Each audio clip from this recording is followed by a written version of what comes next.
So, do we hear each other? Michael, I hear you just fine. Great. I, don't- I don't see Mark. I am with you. I am here. I am. Okay, great. All right, so I will start. It is already recording. So, we already started, and maybe it is the sign. And this is the term today because we will write on the back of language towards wasteless world. And Bill, do you know that today is a special day? Every day is a special day, Michael. But no, I don't know what you're referring to. It is referring to Wasteless World Talks because today we started the fourth year recording it every single week. You're kidding. No, I am not. Oh, okay. Well, good. That's good to know. I appreciate you telling me that. But of course, I have the same question as usually. So when you close your eyes, Bill, and you hear the term sign, what came first to your mind, please? Oh, there's an old song, signed, sealed, and delivered.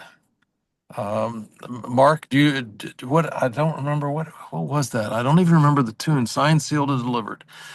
I'm Um, yours. Signed, sealed, and delivered. I'm yours. I'm yours. Your mind is still there. Good. But no, sign is one of those words that has a thousand different meanings. Um, at first, I thought I'm not going to exhaust all of these, but sign, it's a sign. It's a sign from heaven, or it's a sign that this is what he wants. A sign, an indication, a signal. Okay. What about you, Mark? The same question. Yeah, it's an aid. It either is it's either a signpost telling me where to go. It is a sign which can be something has happened and I can read into it what I choose at that moment. The idea that it's something to do with fate, it's something outside of my control, it's something which is assisting me. Uh, can we say that omen and sign can be used in same way? All men.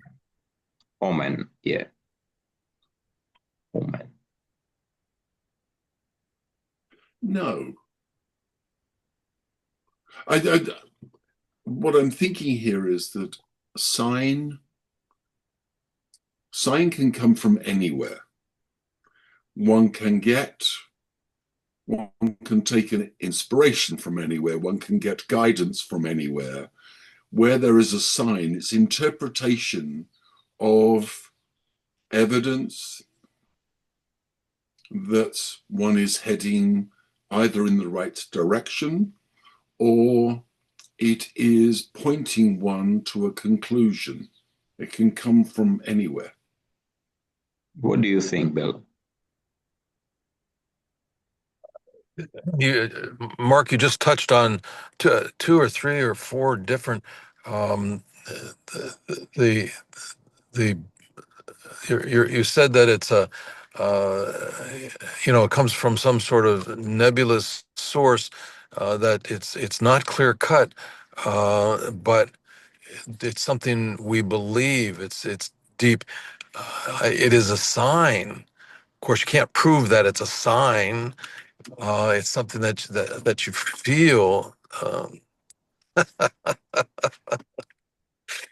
It's a good word. Do we need to learn how to recognize the signs? And can we learn it or it is given to us? It it is. You don't learn it. You don't go to school to learn it. You don't read it in a book. You live life. You experience people, and at some point, realize that there is more than just the physical or the recognizable. That there's way more to it. Does that make sense? I feel like I'm out in outer space someplace.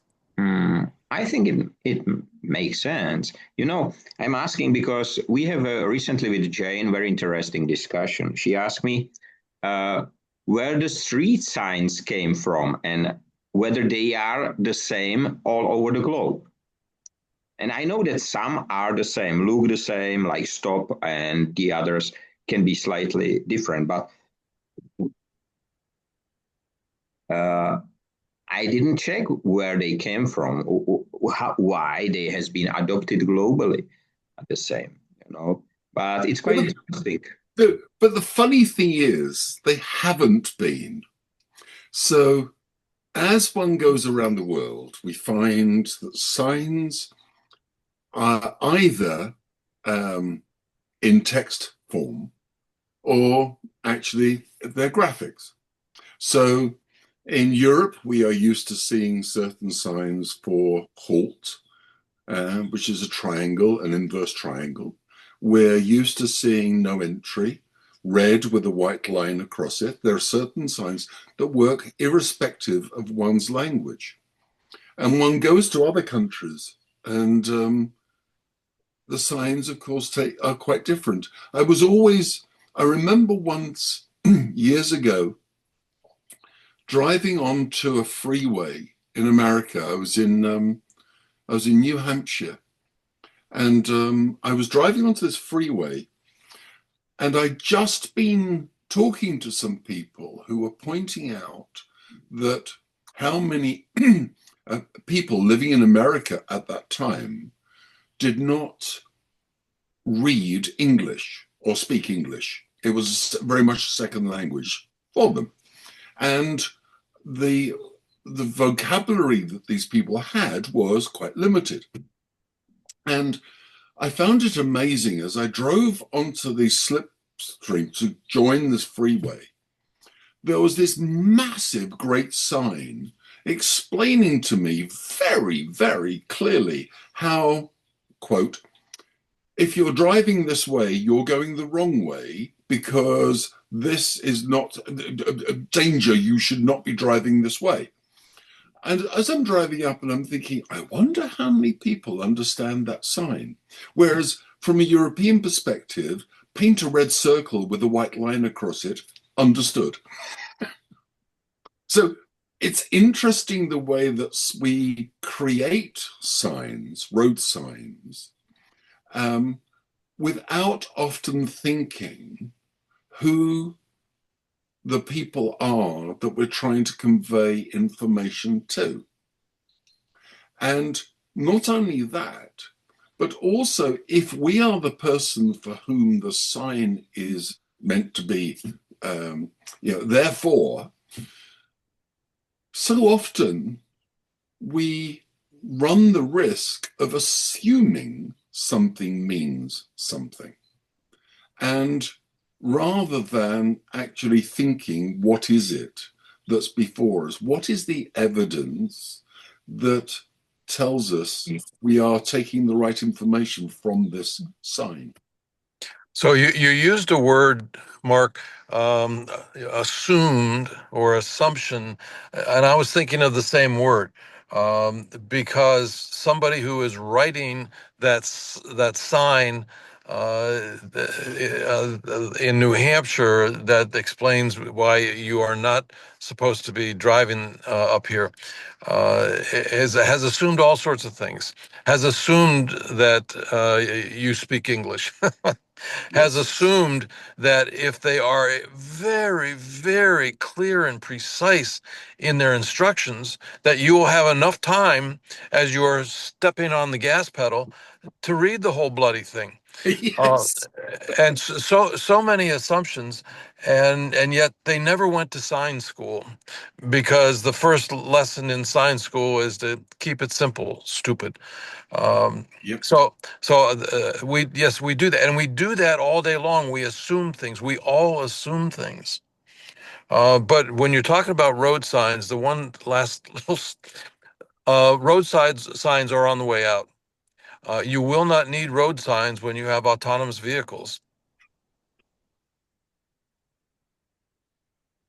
what will do the people who drive a standard vehicle at the time? Because there will be few enthusiasts for sure. If there will be no road signs, it will not happen overnight, but it will happen faster than some of the disbelievers. That's my belief. It will happen faster than some of the disbelievers are currently saying.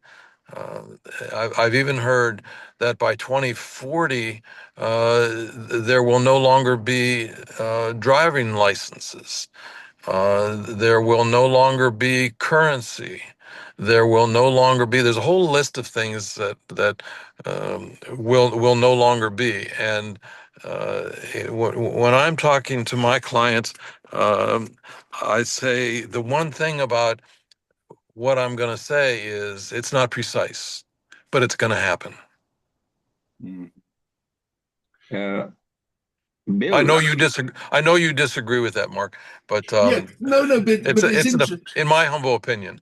No. And what's interesting is that the population density in areas of America are totally unlike those that we're used to in Europe, for example.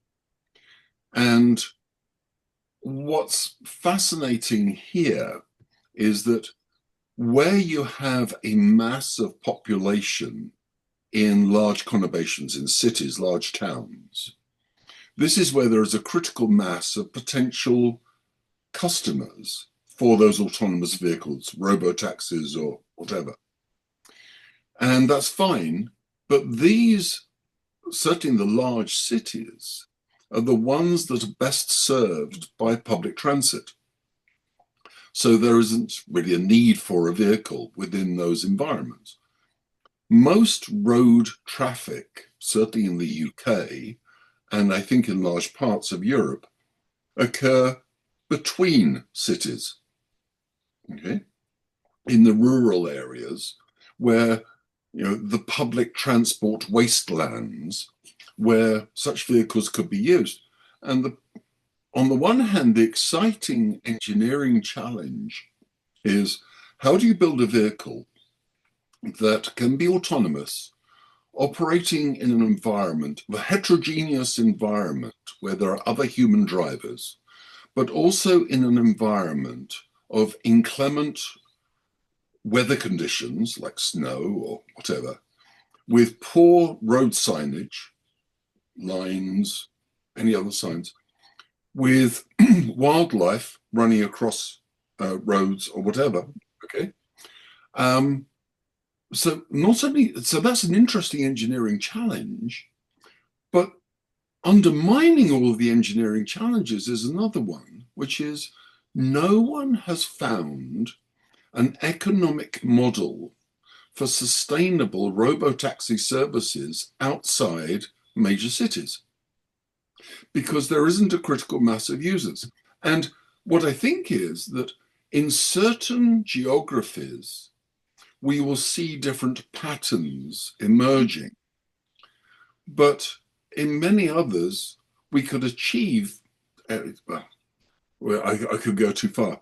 What I do find is changing, if we're doing it to improve road safety, all we need to do is change the road signs so that they show lower speeds. It's quite interesting. I don't know whether you have heard about the trials from, I think, Switzerland and Germany, where they try to use the rail on the train, but they built a cabin which rides just on one rail. And there can fit 5 to 10 people. And it's quite interesting because you can use it both ways for a short travel. And they are balanced everything what is needed. But it's quite interesting a development in which direction they go, especially for the travel between the cities or villages. Mm-hmm. No, certainly it can be.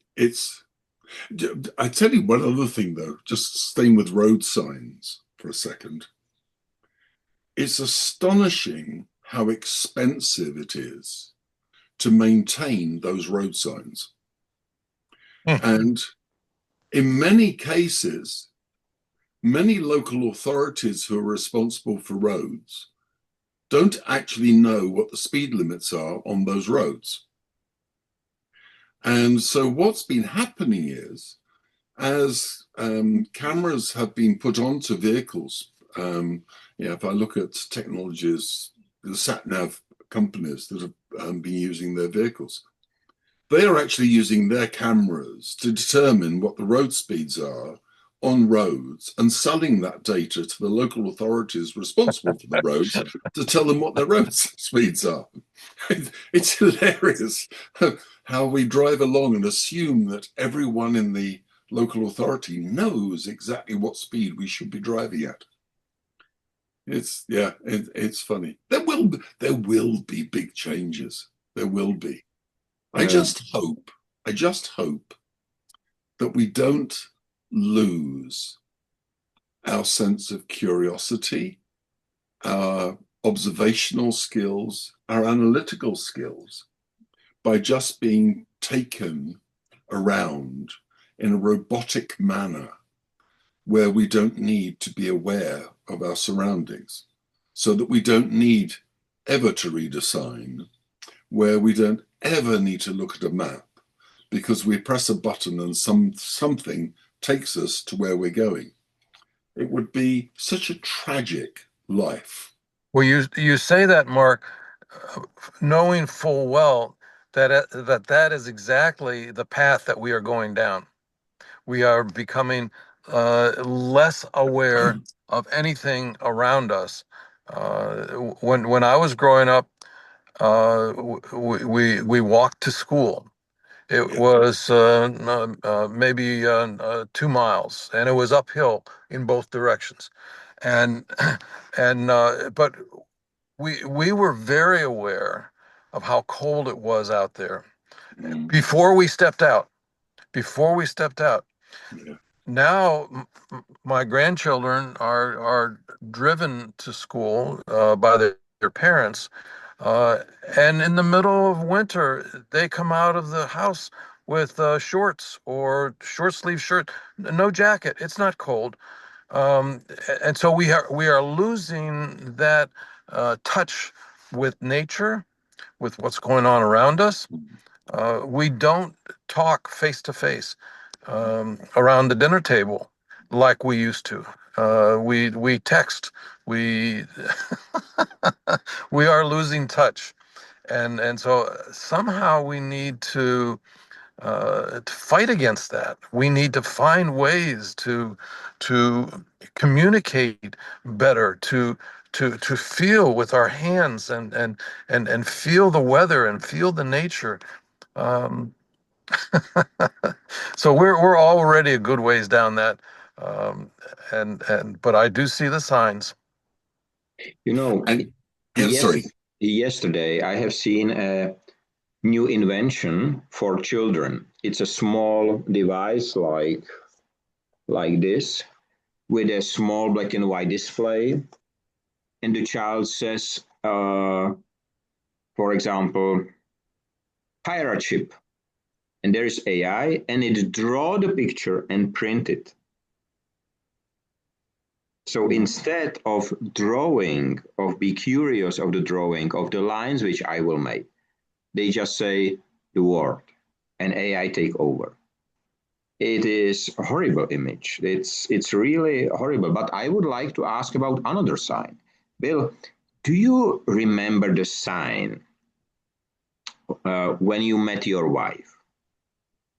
Because we spoke many times about it.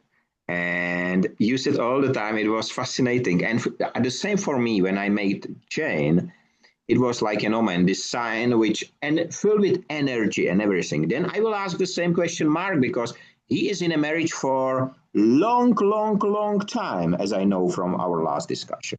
Indeed. Do you remember that, Bill? We still celebrate the day, December 13th, and I can, I can recite exactly what I was doing, where I was going, why I happened to be right there when she appeared. And I know it was confusion because I wasn't prepared for my bodily reaction to this person. It was a little bit dizzy, a whole lot magical, and I don't feel like that. Only rarely. I can remember one other time in my life when I felt like that. Um, so there was a sign. My body was giving me a sign. There was some sort of communication going on between our two bodies. Uh, does that answer the question? Yes. How Okay. was it with you, Mark? When we first met, I was going out with someone else, and I'd been invited to go on holiday with a school friend, and I went down with him. We met someone that he knew, and then we went to a concert to see a band called Hawkwind. And over the next 10 hours, I can remember thinking, I shouldn't be with that other girl anymore. And it went from there. And it's interesting. What it makes you feel?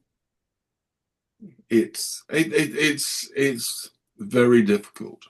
But also, one can have a sign. But if we go back to, say, road signs, a sign can point you in a direction. Okay. And when you have a long relationship, it's not simply one kiss, it's not simply one meal. It's building something together, going in a direction and going on that journey and discovering things. And so one has these pointers, these signs at different times in the relationship, which just say, go this way, go that way.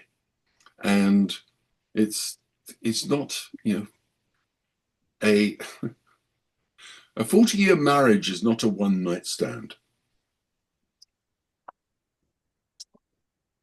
Nicely said. The reason why I ask is my next question, because do you think you will ever forget this sign or this feeling? I will not. I will not. On my dying day, with my last breath, I will think of that moment that we met. I agree on two levels. Okay. So the first one is the emotional attachment to that. And the second one is physiological, which is basically that as we enter the twilight of our lives, it's regularly been shown that our short-term memory starts to go, and we are left with the long-term memories. And having a relationship as long as ours, it should be one of the last memories that ever goes. That's good. It is wonderful because I feel exactly the same. So as you know, I get divorced after 26 years, so it's quite a long time. But I enjoy right now every single moment when we are with Jane together. And I do remember the first trip from our when we met after 35 years from the school. I do remember every single moment and word and touch because it was so powerful. The next day, I was not able to drive without seeing her, and it was so fascinating, so fascinating. I So think Bill's though made a really interesting point, which is when we look at a sign, it's very easy for us to think of a sign and we're interpreting it.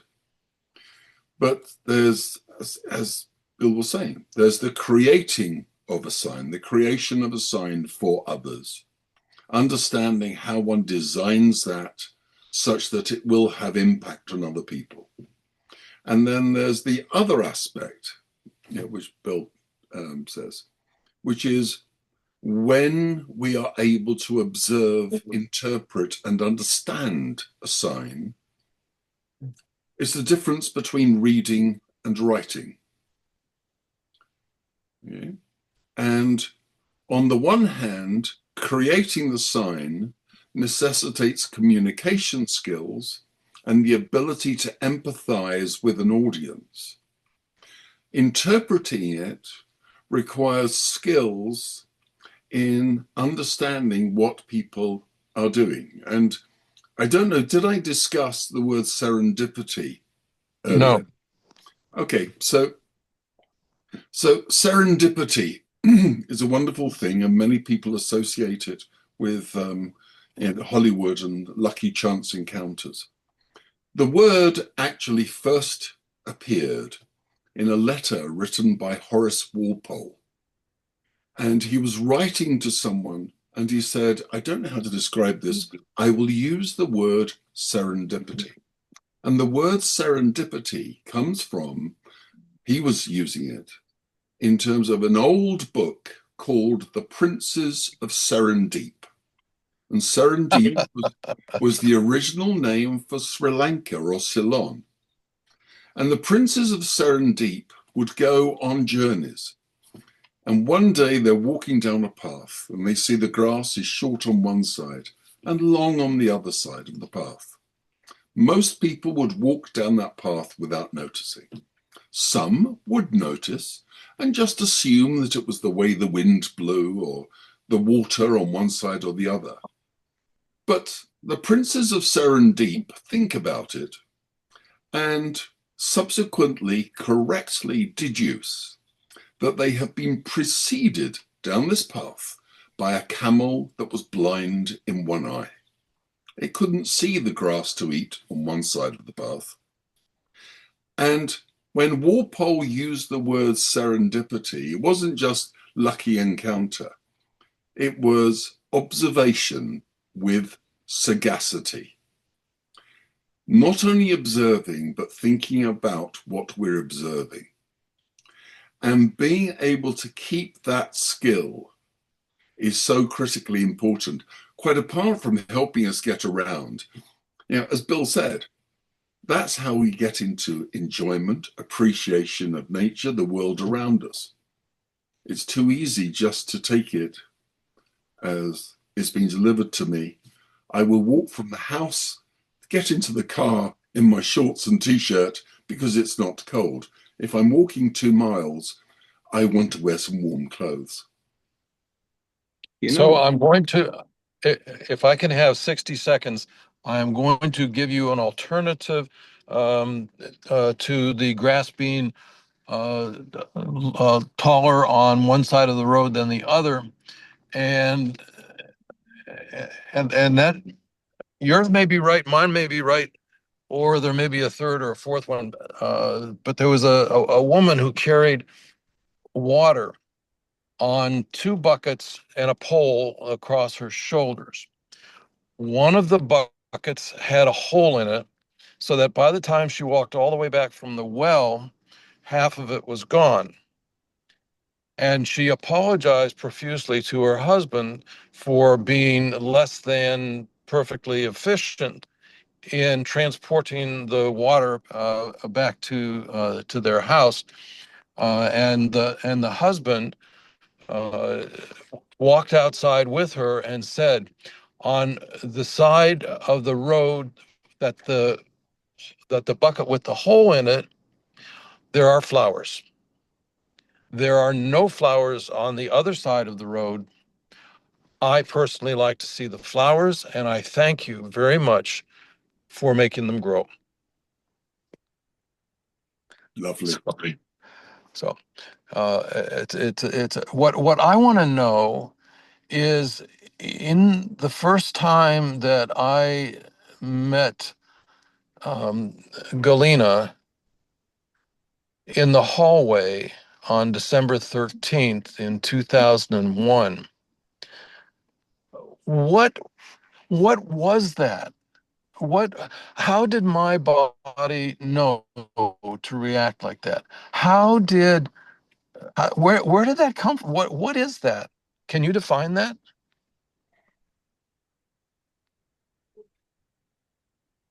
I think it's the great about it is that you cannot define it, and we should not try to do it. Because if you define it, somebody will come and try to sell it as an idea or so. And I think you cannot sell the signs, the true signs which change your life. But I would like to ask you both, because you both are creators, or all of three, we are creating, we are writing books, making podcasts, doing different things. Do you think that your books or podcasts are signs? And for whom?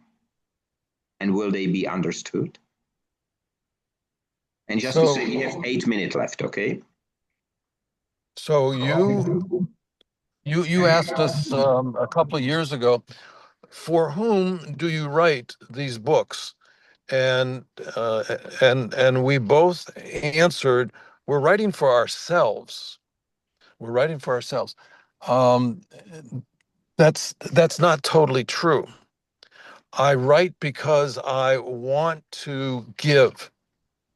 I had an important experience, and I want to share that. So, is it a sign? Is the book a sign? The book is a sign to me.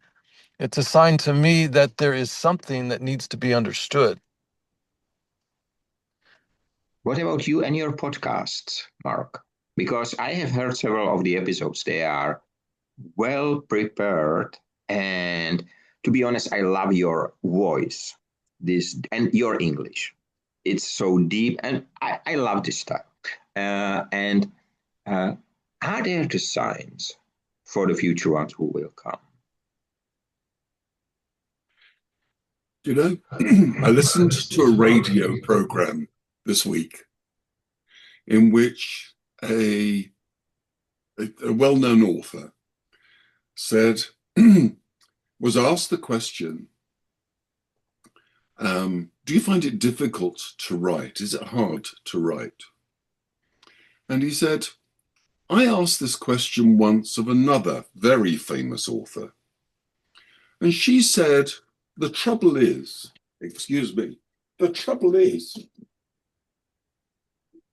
that we have writing is the second most lovely thing you can do, second only to sex.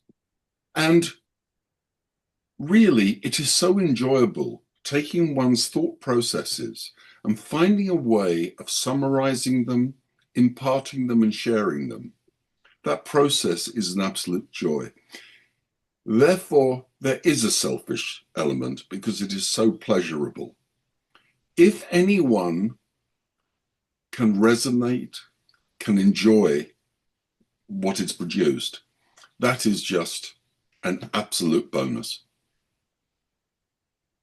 The best answer, I love that answer, Mark. The answer to the question, is it hard to write, was answered 50 years ago by a famous author who said, it's not difficult to write. You sit down at the typewriter and you bleed. And I thought about that, and I thought, that's absolutely right. Because if you don't have blood on those pages, you're not feeling it enough. That has to be Hemingway. You're so smart. I can't keep up with you.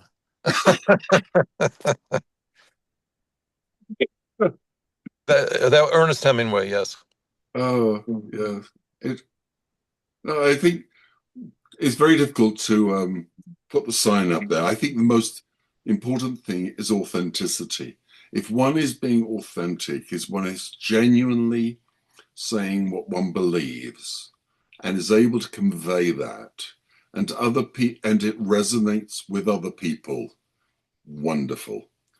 Trying to create falsehoods, trying to create BS, pure PR, that is soul destroying. And I think if people recognize the authenticity, they might disagree with what you're saying, but they understand the passion that you feel for what it is that you're writing about. Don't you think that some of the signs change its meaning during the time? You know, living in a communist country for the first 18 years of my life in Czechoslovakia, uh, when there came oranges to the shops, we know Christmas is close because you cannot buy oranges during the year, and that was the sign of Christmas for us.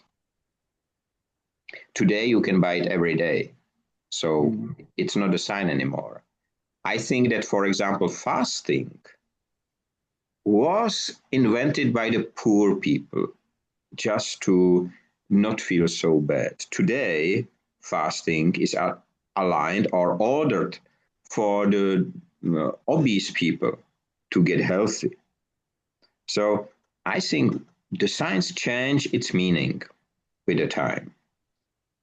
But I'm sure there are some, as we describe it, as we met our wives, there are some signs which will never change. It's sad that convenience and choice are killing us. It is. It is. We have 2 minutes left. So Mark says that he will probably not join next week. So Bill, we will be alone. I will try to speak with Kevin, but I hope we will see each other probably after the new year. Let's see, we will communicate on LinkedIn. But it was once again a great conversation, because I think that starting the 4th year with such a great discussion and knowing there will be not 3 but 4 of us soon, it's a sign of success. It's a sign of humanity. And this is very important for me. It's been a joy to get to know you, and I look forward to rejoining with you. Until then, I wish you both happy holidays for you and your families. Same to you. Same to Michael. A lot of good memories, a lot of good future discussions. I'm looking forward to the new year. The same for you. And I'm sure the next 10 years of Industry 5.0 will be fun together with you. We will write on the back of language, and there are few more about 1 million words to talk. So our life should be rather long to catch it. So have a nice time, free of waste and wasting in all its forms. Stay safe, be free, be human, and be open to the right signs. Thanks a lot, and see you next time. Bye-bye. Bye-bye. Bye.